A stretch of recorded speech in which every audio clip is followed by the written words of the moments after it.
It's worse for women having multiple sexual partners than it is for men. Oh, for God's sake. Why is it worse for women to have multiple sexual partners than it is for men? Because women release more of a hormonal connection to men when we have sex. Oh, for God's sake, we can all look after ourselves. That's ridiculous. Hello and welcome to Women Unfiltered, where each week we bring you frank and honest debates, all from a female perspective. On the show today, why does it seem it's nearly always men who abuse their positions of power? And we ask if modern-day feminism is censoring women. As always, we'll be filling in some of the blanks of this week's trending news headlines. And later, your questions will be answered. Joining me for all of that today are three fiery females. Agony aunt and advice editor at The Sun, Sally Land. Thanks for having me. Welcome back. Thank you. Social commentator Christine Smith. Thank you for having me. And journalist, broadcaster and podcaster Jemma Forte. Hello. But now, buckle up, because this is Women Unfiltered. First up, we've seen numerous scandals across the media in recent years, from ITV's Philip Schofield having an affair with a younger runner, to Harvey Weinstein's multiple Hollywood abuse cases, and senior MP Julian Knight being accused of sexually harassing young women. So why is it then that men appear more likely to abuse a position of power than women? Christine, do you think this is a fair claim that men are more likely to abuse their positions of power than women? Personally, I don't think it's a fair claim. I think it's definitely painted that way, at least in the media. Of course, the cases that you're speaking of, we can't deny the fact that those men definitely did abuse their positions of power. But I do think, in my own personal opinion, that women perhaps in a position of power may be more likely to abuse that position. I take that stance on the basis of evolutionary psychology. Women are more agreeable in nature. So for that reason, I personally believe that women might be more susceptible to corruption. Typically, women also tend to be more neurotic, and for that reason, that might be a reason that someone could abuse power. I think, first of all, that we definitely see more instances of men abusing their power because of thousands of years of the way that we condition our boys. We tell them that society doesn't tell them that it's okay to abuse, but the way we bring up our boys and treat our men is that they are brought up to believe that they should be in control, and that if they're not in control, if they're not the alpha male, well, there's another man who's going to come above them and control them. So all the language we use around men and boys is man up, grow some balls, don't cry. We are conditioning our men to think that they have to be top dog in order to get the girl, to get the career, to get the social kudos. So you get more men in a position of power as a starting point. And then when you're in that position of power, you get constant adulation, and it's very easy to start to lose perspective on how to treat people. If you look at Parliament at the moment, I think it's up to 50 MPs who have allegations against them. Charges have been brought against them, from sexual assault to various other what could be crimes if they ended up being charged, and nothing is being done about it. I mean, there isn't even a debate going on to see whether they should even be barred because of the allegations. And they are all men. And then there's the predatory nature of men as well. How many women are killed by male violence every single week? And that is just a fact. So I'm afraid, for me, it's very clear-cut. Men are more likely to abuse positions of power than women. Now, have you ever described a woman as bossy or the other B word? According to today's rules of feminism, using this type of terminology could be considered misogynistic. We've recently seen Taylor Swift re-release an old track with new lyrics that have been cleansed of misogyny and slut-shaming. Definitions of words are being replaced with more inclusive alternatives. The likes of Johns Hopkins University recently defined the term lesbian as non-man attracted to non-men. Have we reached a point where modern feminism is censoring women?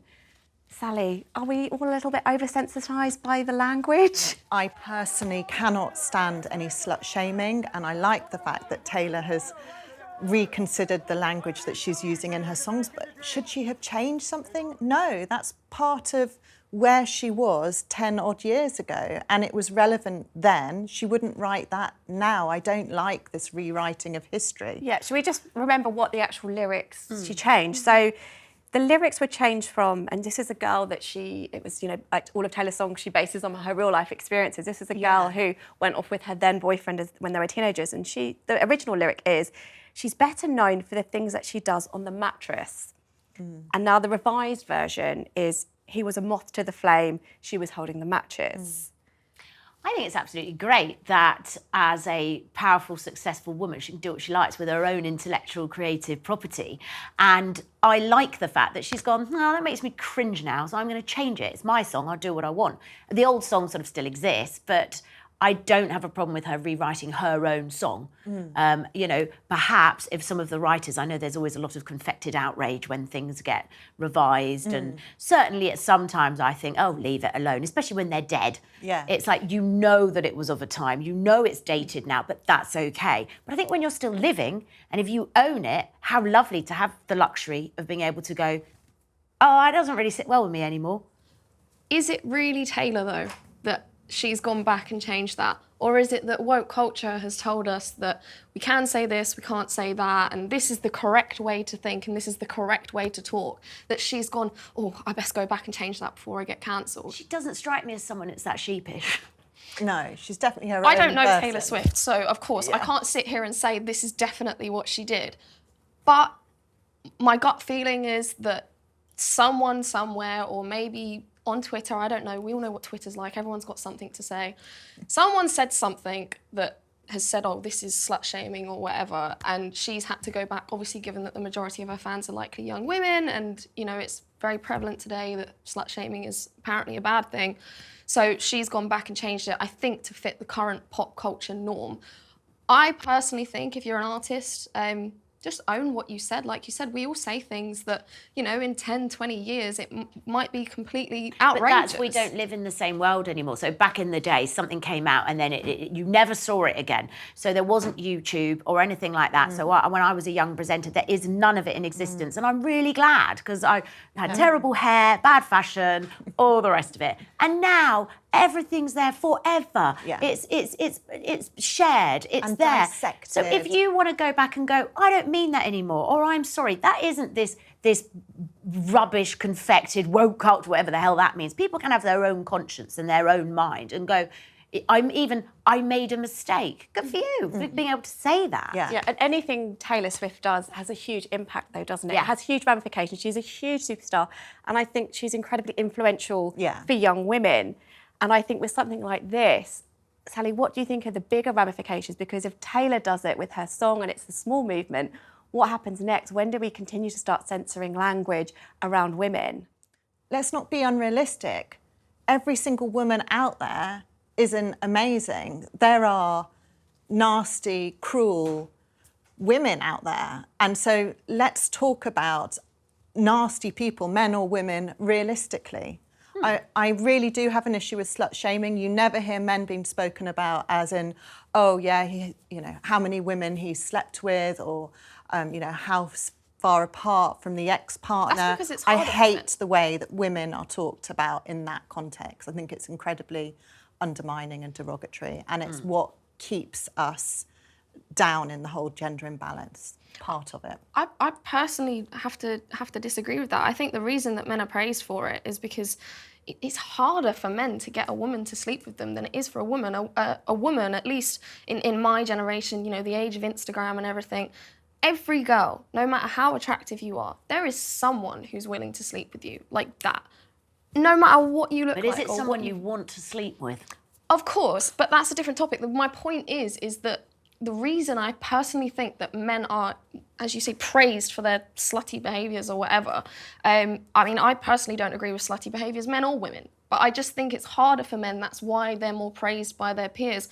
And I personally don't think that we should be praising women for allowing however many men to sleep with them, because it's not hard for a woman to get a man to sleep with her, but it is hard or at least hard work. I haven't actually said praising. I never said men are praised, although actually they probably are if they, have a great sex life and have lots of partners. Your sexual history is not how you should be judged. So, but how far would you take that? Because if we then apply that to slut shaming and say, OK, no one should be judged. I mean, you've got women selling themselves online for $5.99 a month who really don't care about the ramifications that's going to have on their family or their children. I personally do not believe it is in women's best interest and health for them to go around sleeping with lots of people. And the reason I say that is because there's scientific evidence that it's worse for women having multiple sexual partners than it is for men. Oh, for God's sake.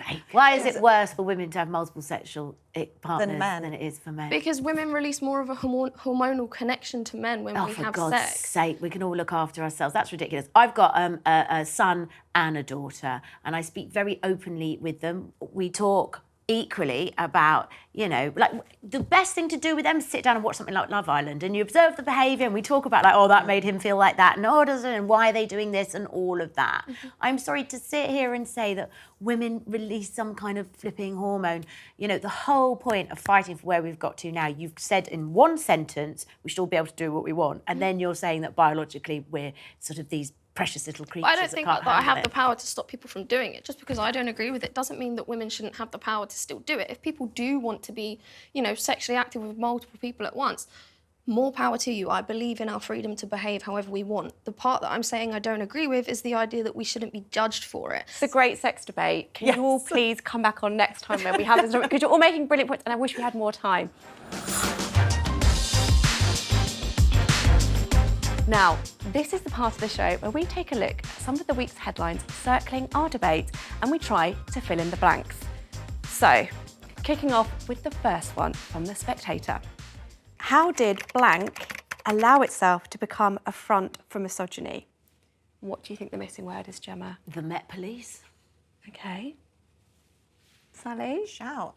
I'm thinking it's something the opposite end, so I'm going to go for the WI. OK. YouTube? OK, so the answer is trans pride. How did trans pride allow itself to become a front for misogyny? There's been some tweets, haven't there, about various people in the march saying if they saw any TERFs, they would punch them in the face. Be physically violent towards, women. Yes, well, what they claim is, radical feminists. Yeah. Headline number 2. So, A, blank. Surely that's something you find on a golf course. Caddy? I'm going to go bad fashion or Jimmy Tarbuck. Yes. Ho? So, the story that was out about the bonus hole. Oh, so, yeah. A bonus hole. Surely that's something you find on a golf course. Yes. It's ridiculous. I mean, it sounds like name of a porn ridiculous. Video, doesn't it? Yeah. I mean, not a woman's anatomy. So derogatory. Wow, what an agreement. Yeah. It is derogatory because it's like, oh, point for you. Like, Yeah, who is it the bonus for? who's the bonus? horrendous. Bonus hole. It's like something like the last round of a quiz show. And the bonus hole. Okay.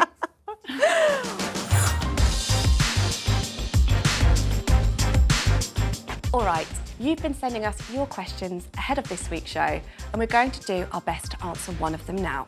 Dawn asks, as a woman, I despair of what's happening. This new agenda where it seems that no one has any idea what a woman is. I'm a woman, I'm an adult female, I have XX chromosomes, I am not a birthing person, I am a mum, I wasn't a chest feeder, I breastfed. It's not a bonus hole, it's a vagina. Women are being eradicated. Where does it end? Where does it end, Jemma? Well, look, we're not being eradicated. We're 50% of the population, so don't worry. A lot of this is confected by the media about a tiny minority of people who some people are just trying to find a way to have inclusive language. And some of it is incredibly clumsy, but it's also, to me, very boring. There's so much going on in the world, and, Keir Starmer makes a really clumsy, very bad answer because he's like, oh, doesn't want to upset trans people. And of course, but now it's like going on and on and on and on. We all know what women are. You've just described exactly what a woman is, double X chromosomes, all of that business, fine. Just don't get upset by the confection in the media. It's boring. These things actually don't affect my life ever. I actually got kicked out of a classroom in my A-levels for describing what was very clearly a woman as a woman. No hateful language. I thought the woman was a woman. I didn't know it was a transgender. And yeah, I got kicked out for simply saying that. I wasn't hateful, wasn't saying that anyone should, you know, throw any violence towards this person whatsoever. It was simply just that I'd used the wrong language. I'm sorry that happened to you, but thank you so much for all your contributions. That's all we've got time for today. My thanks to Sally, Christine and Jemma. Don't forget to like, subscribe and let us know in the comments what your thoughts are on this debate, whether you agree, disagree with any of us. And we'll see you next time for more Women Unfiltered.